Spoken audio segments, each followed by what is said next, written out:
Hi, my name is Louie, and this is my freshwater dune swale garden.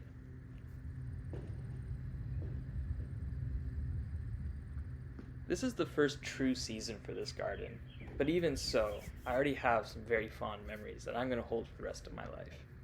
Some of them include watching the seeds that I cold stratified come up in the spring.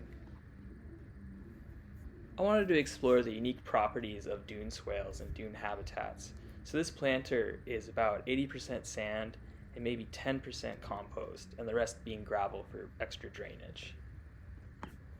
I included species that aren't necessarily local to Toronto Island, but I thought would exemplify these growing conditions and turn some heads along the way. I even got this prickly pear to flower, and is surprisingly native to Ontario.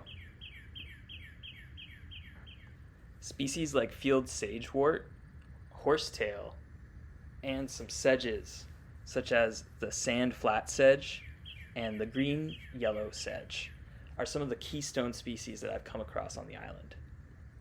Tangling through the horsetail is wild strawberry.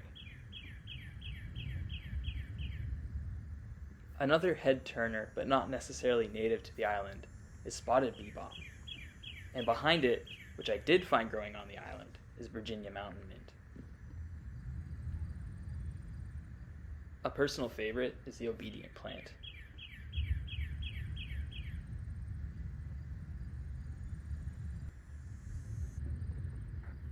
Common boneset is proving to be very popular with the local pollinators,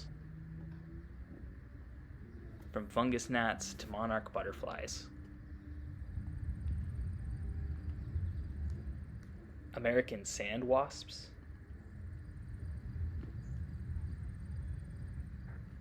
and silky striped sweat bees. Though I will say this isn't my area of expertise, so let me know if I got this right.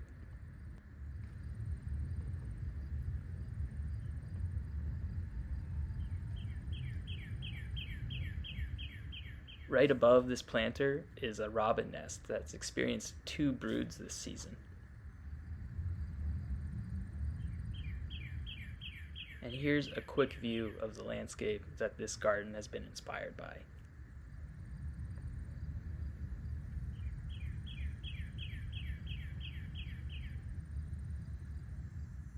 A special thank you to Gibraltar Point Center for the Arts and the island community for providing the space and encouragement to explore this project and this ecosystem.